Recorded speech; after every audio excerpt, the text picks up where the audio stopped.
Okay, we're going to look at the Sphinx, and first we're going to come through the Sphinx enclosure and the temple and lead up into there. I don't know if you can quite make it out in here, but here on the floor are these insets that go all around the room, and apparently there was over 20 statues at one time of the pharaoh that were here. People say the Assyrian looks totally separate and different than a lot of places, but I think right here in this point you can see a connection to it.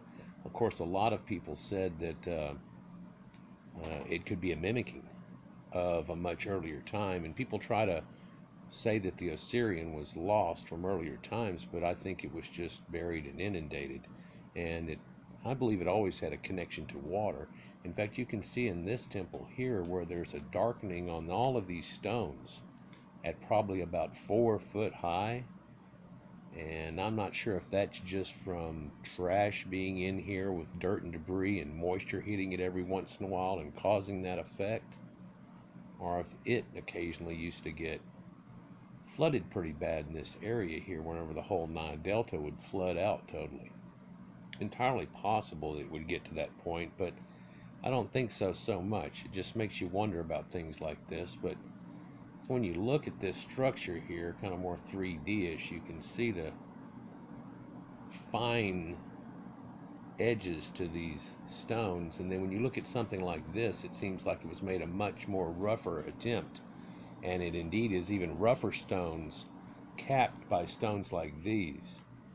And people have a hard time finding stonework that seems out of place a lot of times when they go through things like this, but I can catch two right here for you. It's a little bit out of focus, but you can see these stones you can't fit a credit card between it. But then see how this stone drops down just a little more than this stone, and you can see how it curves and how they had to put an extra notch in there. So there's not much of that funky stone thing going on, but enough to really make you think about it. So right up here at the very top, there's another piece that comes in and cuts into. I don't think you'll ever see it. It's right up the very tip top of it. But so some of these are odder cuts. Now, notice how these rocks are all going straight forward, but we're going up. But notice how this rock here again is notched in and then it steps up, but these rocks go upwards. And then here there's a rock that goes downward slightly and catches and runs back upwards again, running with this. And again on this side you can see this rock sets in a little more than it should, but it makes the top flat. Some of this just doesn't make much sense because they had to do this to put that in to do that. Why didn't they just make this not as tall and then you put it down? No, it just doesn't compute sometimes. But then again, lock-a-block concept doesn't so much compute a lot of times. When you walk up this aisle here, and two doors on either side that lead to little roomlets, but it seems like the supplies and things like that were kept in there. It's not much, pretty much a barren room. But as we come up here and walk out into the actual Sphinx complex here, and there it is. And a lot of conjecture has been said about this monument that's been here for a long time. You can see the erosion that's on these rocks up here. They talk about the enclosure. We're not even there yet. And if you'll look how eroded the edges are on a lot of those, they've had a lot of weathering on them too. And sure, sand blowing around in the wind with the sandstorms they get are going to slowly sandblast this stuff, right? Well, unless all of this and all of this is put in extremely later to this point here, then why are these so eroded compared to this? Now, people will tell you this is a slightly harder stone, and I go, okay, slightly harder means slightly less eroded, not like this is 50 years old and that's 4,000. It doesn't work that way. The only way you could get to this point is if these were all polished to a fine shine and then they've eroded away to where they are, because going from a shine to erosion and then having to erode from there, if it's already not complete and semi-made, it'll erode quicker, of course, from that situation. But I don't know if it really shows. I guess it doesn't. Let me try to pull. can even make out right here on the edges here, I mean, it's literally just pitted real bad, and it looks like half-formed type stone that's all right here on this edge leading into the enclosure. Take a little more of a look here.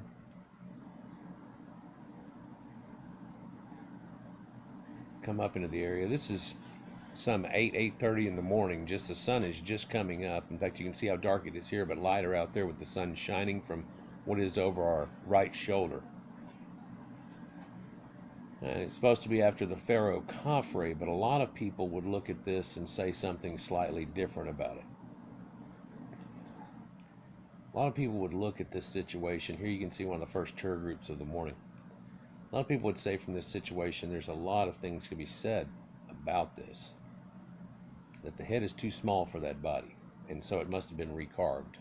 And people say, well, it's a lion, so it must have been a lion. But a lot of people believe it's Anubis. I've gone a little bit back and forth with it, and I actually think that it did start out to be Anubis. It seems like he's the protector of the graveyard, and it's the way this meant, and then there are certain statuaries that go along with it. And so it's maybe not even a lion's body, but they go with this lion's body, or it's been reformed into a little more lion's body. Another strangeness here is how long the forearms are. If they were to end right here, you would get the idea. They're about 30% longer than what would possibly happen on a cat. But a dog's paws would get out there a little farther. Right? Not much, but a little farther. But this is, again, exaggeration. Also, something to look at here is that these stones are really all brand new. This is all brand new work. They've redone it because it was literally falling apart. And if you'll look right up through here, you can see how it's just eroded stone. So if they took off the work and the fix-up that they've done here over the time that they've done it, if they took that off, it would all just be an eroded lump. And of course it would just go from there, and doesn't look as nice. So they tried to redo it somewhat. You can see the scaffold here redoing it too. It's another odd effect here. It's kind of ruined by some of this having already been replaced, but there's a square stick out that comes in here, and then right in there there's a hole you can go down into and stuff. And people say, oh, up under the Sphinx and all this stuff. They've already been down in there. I'll do a video about it. They actually have some footage from it and everything of people going down in there. Now, is there a secret wall and it leads down to so-and-so, and then a shaft that leads down to a whole underwater or a whole underworld up under there? Oh, entirely possible. Entirely possible, but you can't really see it from whatever goes on inside there. But hey, stranger things have happened. I've always thought, though, the way this tail curls up looks so much like Anubis looks, and I've seen a lot of people go back and forth, and again, I tell you, I went back and forth. The earliest depiction I can find that looks like a Sphinx is on the Narmer palette, where you can see the body almost buried up, like this would have been, with this hook in his nose by Horus holding above his head and things, and you're like, oh, so it had a human head on it at one time, and it looks like a lion. But then there's another comb that has the same symbology going with it that they had from back then, and it has a Sphinx on it sitting on a box, and it has that same concept. And it's like, well, they always draw this and Anubis sitting on this box in this temple like he's the protector over it.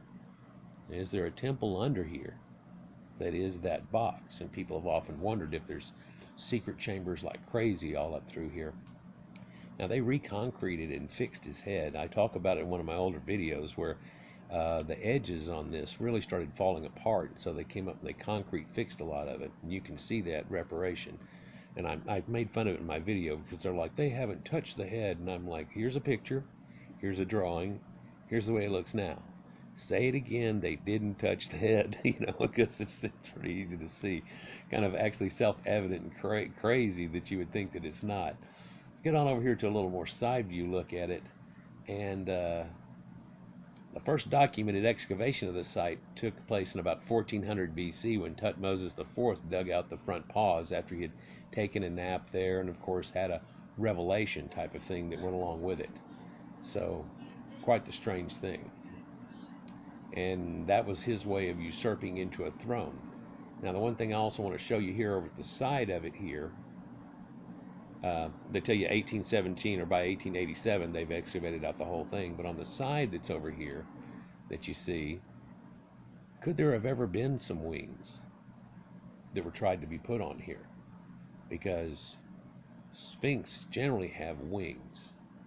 And if we're looking at this as being one of those androgynous protector deities, it's supposed to have more than one thing going on, sometimes three or four, like manticores and things, and we'll get to that in a minute. But there could be something else going on with this, definitely. And people have also noted that this is not even the color of this stone. And so are we to believe in olden times when they first made it that they put this gigantic stone up on there all cut into pieces, or has this been redone and it looks so old that they're not going to go along with it? Because he's got a pea head. Look at him. It should be 20% bigger than it is, if not more, and it's not. It just doesn't make any sense to most people. Let's get over here to the back side of him, though, and I'll show you something that I have thought for a long time, too. This tail that they have curling around here, and of course that could be a lion or it could be a dog's tail, but you can see all the reconstruction that's done all down the side here and how they're trying to make it look back like stone wall. But you can see here where it's eroded in different layers, softer and darker stone where it's done, and that's what they show on the outside in the rims, and that it's etched into it. And a lot of that can be done by sand, but then the erosion running down really can't be done by sand, right? And so they're working on this thing like crazy. But see this tail? And you can see they've redone his butt, right? But what if people used to use this to get up on top of the Sphinx? In my D&D campaign when I was a kid, I was trying to figure out how they got it up to the top of it, and I said, well, they can go through a hole in the bottom, and if you've seen this before, there's a hole on the back of his back right about here, and then there's also a hole up in his head. And my little idea was down inside here, it goes around and up and around and up, and there's a special thing, but also it leads down into this giant hall, and it does all these things, and I don't want to go into it because it was just make-believe, really. It's something I made up to go along with it, and I know it's not valid. It was just for the game. But in doing so, what if people walked right up this thing and then stepped over and walked up here and then walked up there and then walked over? And what if they even had to do this during certain ceremonies, and then they would take and put the whole dais type thing up here on his back, and they would only do it at certain times? You know? Doesn't seem like there's a lot of ceremonies hooked up with this, but then whenever you see the idea of the lion goddess Sekhmet, there's a lot of stuff with that, and if it was a lion goddess, then there was a lot attached to it. One of the strange, I mean, you could put up a list, but one of the strange thing about it is that there's no mention of the Sphinx, really, in older times, and it just really doesn't show up. The oddity is they tell you it was built in the 4th dynasty or so, and then that's where the Sphinx temple is built also, too. But there are some records back there that looks like that it is revisions for repairing this. So it almost seems like, well, that's an oddity in the same. Just a side note here, people say, well, why are these unfinished pyramids out here? What's the deal with unfinished pyramids? And then they say, well, how did you get all these stones for these giant pyramids like up here in the background, right? And I say, well, what if they took all the stones from those other pyramids and shoved them into that one giant one there? That would mean they wouldn't have to cut near as many. And that would explain why there are no stones on there and just the groundwork for a lot of these pyramids. Some are just totally covered over now. Like the Pyramid of El Arion. It's an incredible pyramid with this punch bowl that's down in it and all these neat things that goes on, and it has strange architecture and stuff to it. It's just unique, and it's supposed to be one of the oldest ones, but now they use it for a trash pit. Yeah, you can look into it. I've done a video about it. A couple other people have too. I watched CFAPS. He did one about it and so on. His probably better than mine, but continuing here, let's just take a little more look, see if we can't get over to where we're looking at the enclosure a little bit better. And now we can start to see the enclosure wall that's here, right? A lot of people say that, oh, it's a lot older than 4,500 years old because of this erosion here, and that whenever they made this pit, that the erosion on that pit is too much for the amount that's happened. And everybody says, well, it's never rained in 6,000 years and all these situations. I don't believe in that. I believe it rained here quite frequently and had rainy seasons. It's just waned off here in the last maybe 1,500 years to be the slight thing that happens. And the Nile floods up too. Could it have ever gotten flooded up to where it flooded over and into here? You know, when it's extremely dry and baked and then you have a rain, it makes a flash flood. If they had a rain over the part here, it would run naturally off into this as a drain. And whenever it runs full of sand and grit, it'd run down these walls. And how long would it take? Well, they say, well, it could go back 10,000 years because it never rained for 6,000 years. And I go, okay, well, let's take that back to 1500. And now I add the numbers onto it, and it really can fall within its timeline, but it also easily could go much farther than that. You look at the amount of erosion on its butt. And so you can see where they're fixing it up to a point here, and they wanted to leave some of it. You can see they didn't stay thick and run all the way up with it, but they just kind of ran it off and flattened it. And they want to leave some of it unfinished to have that old look and not like they just made a Sphinx last year. But at the same time, look at the erosion and the stepping that's on this thing and the way that it goes back. I mean, was it always a stepped type, step built? Or is this all erosion? And if this is all erosion for rain, forget the side thing here. If this is all erosion from a slightly smoothed off form, and this is hard rock and that's hard rock and the in-between is gone and all these things, then we are talking a lot more than 10,000 years. So I can only suggest or think that the ass on this was always built in a staggered way in some form. It seems that it staggers again about here too, and again real low about right there. If you can see it in the video, it kind of looks like it. So it kind of neat. Pyramids in the distance.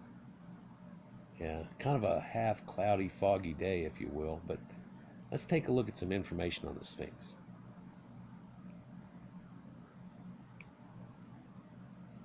Now, as usual, I'm just going to straight wiki it somewhat, but we can go from there. So the name Sphinx is actually Greek.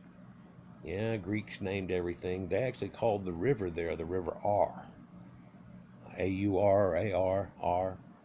So you might call them Aryans or Aryans, but they renamed the Nile to the Nile because of the god Nilus. It's a river god that the Greeks had that's associated with that river. So there was connections from way back when, and you can also look at ancient Greek stories where Egypt is actually the name of the brother of a Greek form of god, and then they have this thing that goes together. I'm not going to go into it now because it's its own thing, but it shows you a definite connection. Try to look at other connections. Well, we're looking at one now. We're looking at the Sphinx.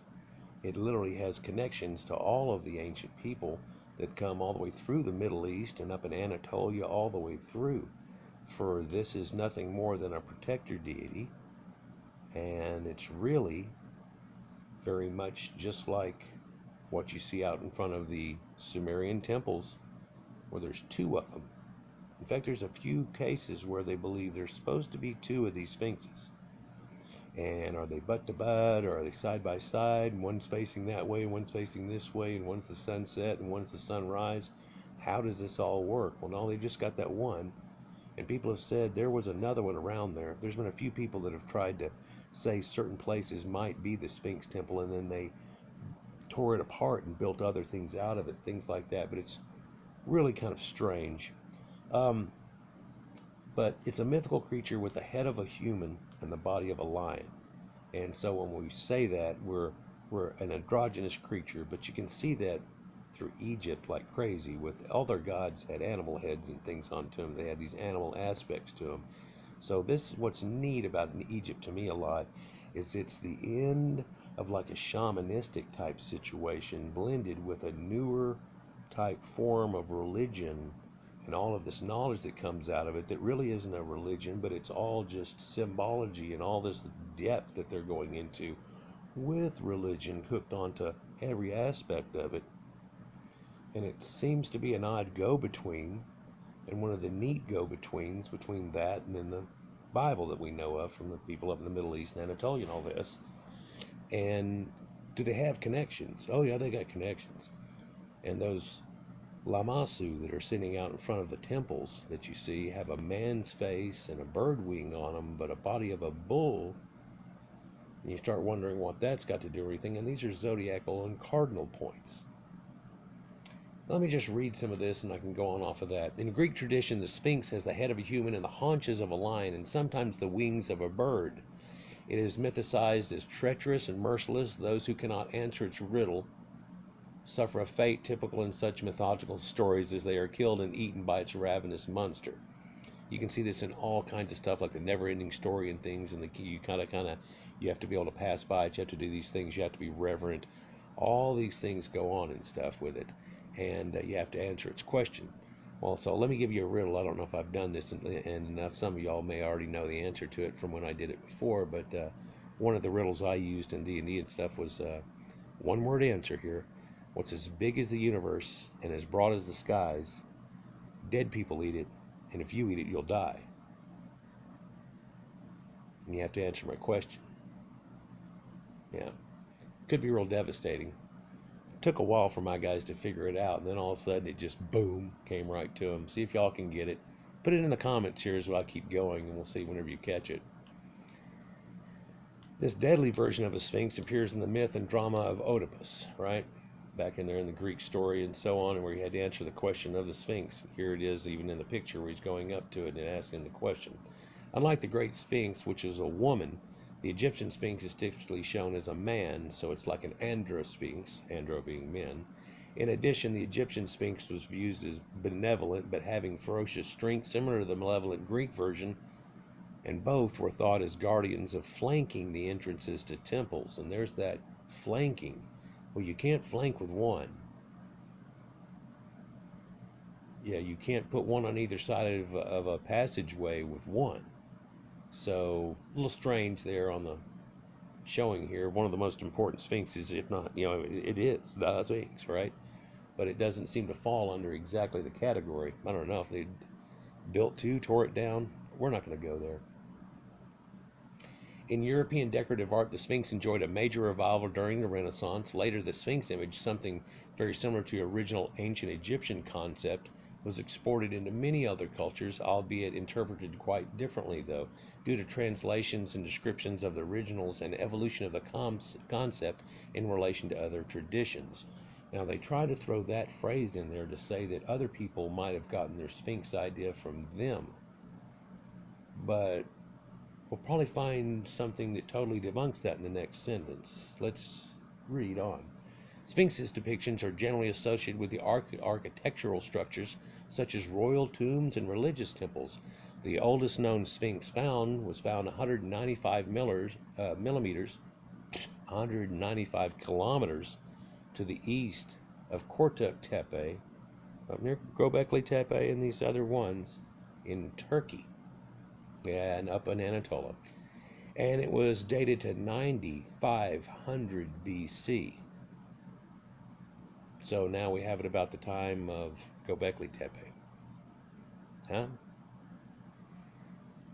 Egypt, the largest and most famous sphinx, is the Great Sphinx of Giza, situated on the Giza Plateau and adjacent to the Great Pyramids of Giza on the west bank of the Nile and facing east. The Sphinx is located southeast of the pyramids, although the date of its construction is uncertain. The head of the Great Sphinx, mainly believed to be the likeness of Pharaoh Khafre, while late 20th century geologists have argued that water erosion in and around the Sphinx enclosure proves the Sphinx predates Khafre, a claim that sometimes referred to as the Sphinx water erosion hypothesis. And we could go look at that, but let's continue on because I think y'all are probably well aware of that. What names the builders gave to these statues is not known. They don't actually, again, record this Sphinx thing, so it's kind of odd. An inscription stele belonging to the 18th dynasty pharaoh Thutmose IV lists the names of three aspects of the local sun deity at that period, and it's Khepera, which you see right here, and it's a scarab face god, and I believe we looked at this exact depiction here in Ramses' wife's tomb just the other day, and it showed, no, it was the other one, I'm sorry. And anyhow, so inside this picture here, let me get it to where it'll stay up while I put my finger on it. But this picture that's there, really? So Atum, sometimes known as Atem or Tim, is an important deity in Egyptian mythology, and you see that autumn, we think of the fall as being autumn, but then Tim, T-E-M, Tim. I always thought it was funny when in Monty Python and the Holy Grail, when they go to meet the wizard and he's making all the explosions up all over the wall. It's John Cleese and he's got the ram horde thing on, and they're like, "Oh my God, what are you called?" And he goes, "Some call me Tim." So some of y'all might remember that. So Khepera, as we call him, or Khepre, is the scarab god that's shown there, and scarab faced, and now it lets me do it. I don't know why I didn't before. But you can see kind of how pale these guys are in this effigy here, and how pale the lady is here. So it's not necessarily drawn as dark of ochre, if you will. But then you have Re, and he's the sun god. But there's an idea of Re passing away, and then others to taking his place. And there's this whole thing about Re gonna kill the world and stuff that goes with it. I may have to just look into here to show you, because the name's coming right up here. Many pharaohs have their heads carved atop guardian statues in their tombs to show their close relationship with a powerful solar deity, Sekhmet. Now, Sekhmet is also looked at as a warrior goddess, and she's also a goddess of healing, though. She's depicted as a lioness and the fiercest hunter known to the Egyptians. So this is almost a Diana situation, goddess of war. It was said that her breath formed the desert. Yeah, and she was so pissed off she was going to kill everything. There's this whole story about it, and Ra and everything, and how the Nile burps up red every year, and that's like blood or wine. So she goes to sip it up, and it makes her drunk. And there's this festival where everybody gets drunk at that goes along with it. Maybe I'll do a separate video on Sekhmet and show you all that here sooner. You can just go to like Wiki and look up Sekhmet, and you'll hear the story inside there. There's more to it than that, but you'll see it inside there. It's weird. Besides the Great Sphinx, and other famous Egyptian sphinxes include one bearing the head of the Pharaoh Hatshepsut. And so it's not just these that they find. They find all kinds of things that are done in this anthropomorphic way, and instead of reversing it like they usually did, where it's a human body and an animal head, it's a body with a human head onto it. And whenever they show you Hatshepsut and all these other ones that are listed there, it generally all shows it to be a male lion, which is strange because it has a mane and females don't. But it's known as a female deity, but because it symbolizes the sun, it has that mane around it, right? Almost like you would draw the sun. And oh hell, I've got to go here now and show it to you anyhow.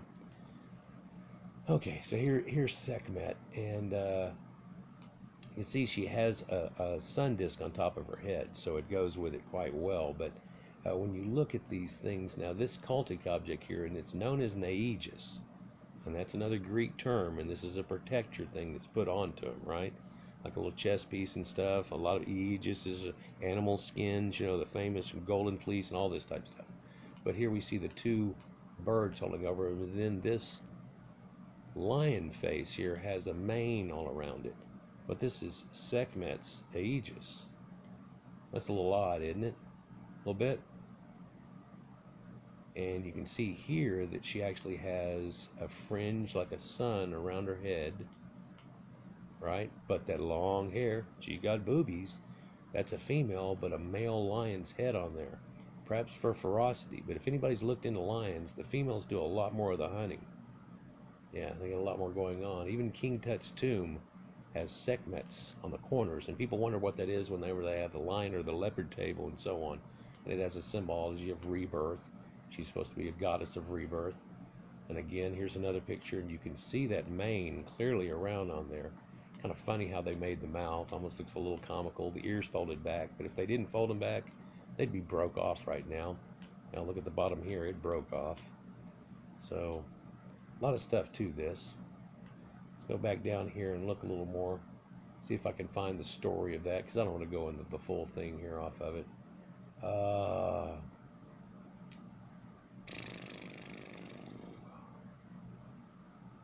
Thought it said it right in here, and I don't recognize the spot onto it.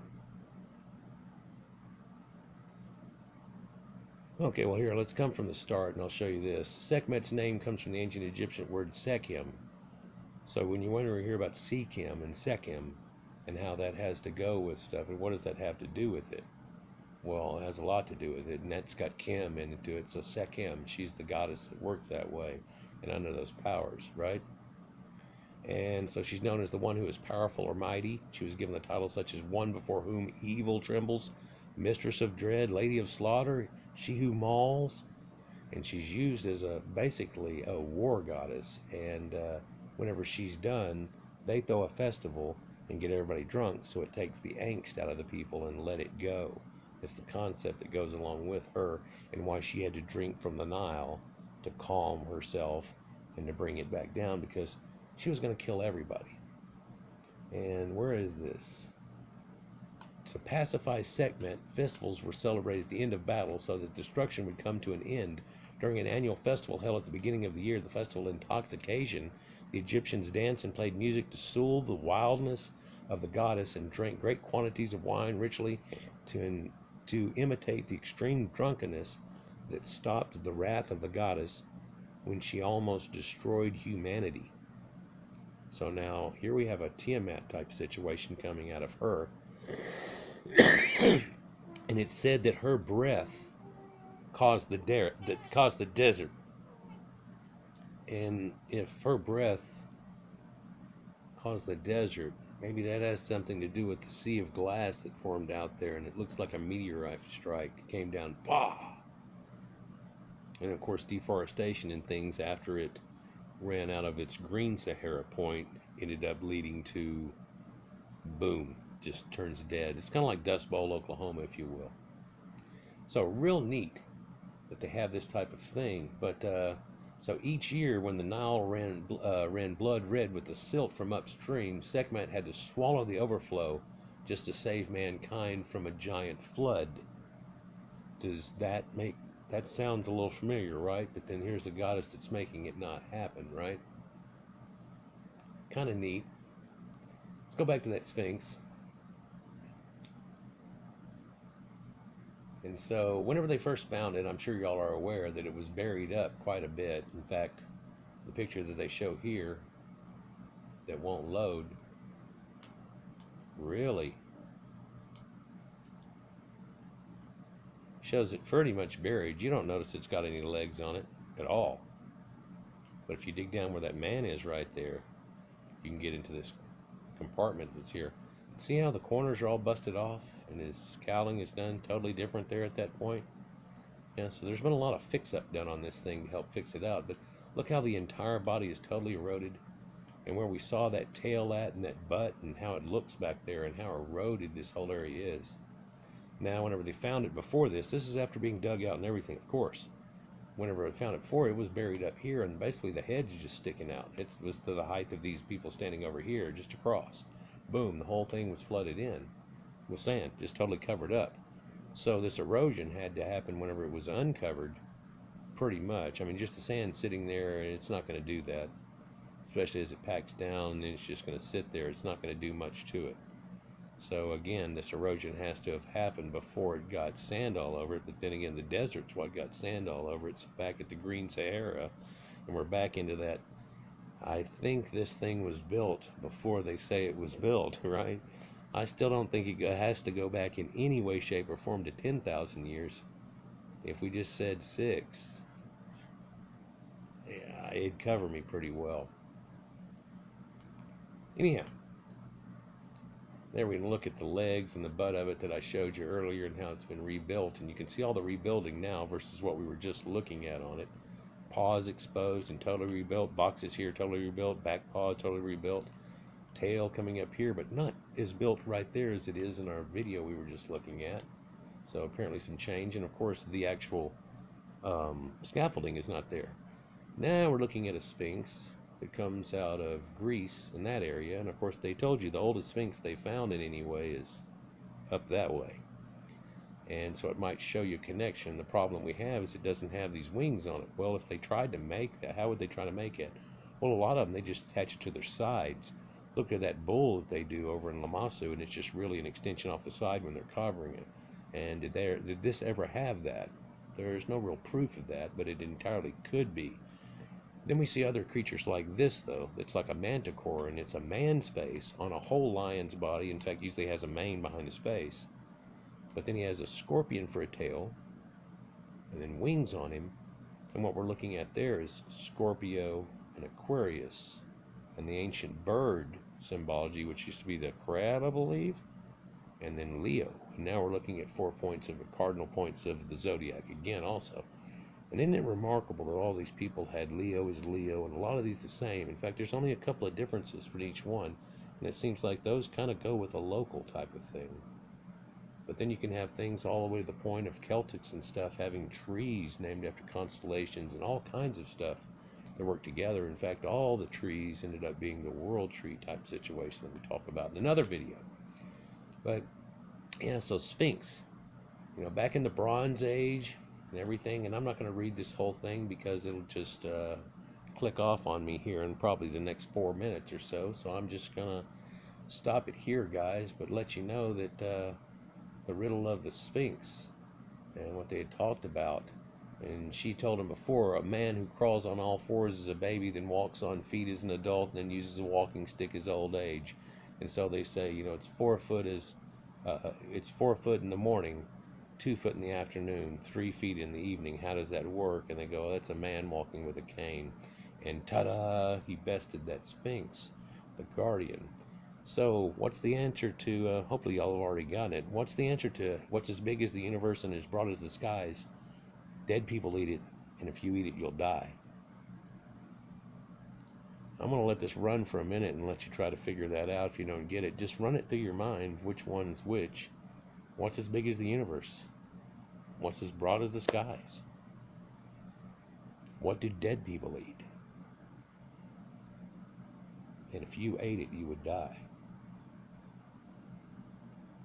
Ah, right you are. And if not, I'll put it right there in the comments there, but just think about it. It's kind of a cheaty way of doing it, but yeah. So anyhow, guys, there we go with another look at the Sphinx. I'm sure there'll be more bids in the future on it, and we might read this whole article to you and then show you a different connection with the Greek form and Hera and Ares and all of this Ethiopian homeland that they had, where the Greeks always remember the foreign origin of the Sphinx they talk about in Thebes. And then you look at Ethiopia in the picture here, and if you look at all the brown areas, that's where they called Ethiopia in the ancient past. It wasn't down where we think it is and down in the Horn area here, but all these brown areas were Ethiopia. So when they tell you back in the day that Ethiopians were ones that did circumcision, these people in the Caucasus region right here, right, and the ancient Egyptians, and that they shared that together, and he knew they were the same people, then, the Caucasians, that they all shared this trait with him, and he noticed it first, and he said, y'all are the Egyptians. It kind of shows you another note for right up here. They find the oldest Sphinx that ever had been found, and it oddly dates to around that same time as Göbekli Tepe. Like, share, and subscribe, guys, and enjoy. More to come. Peace.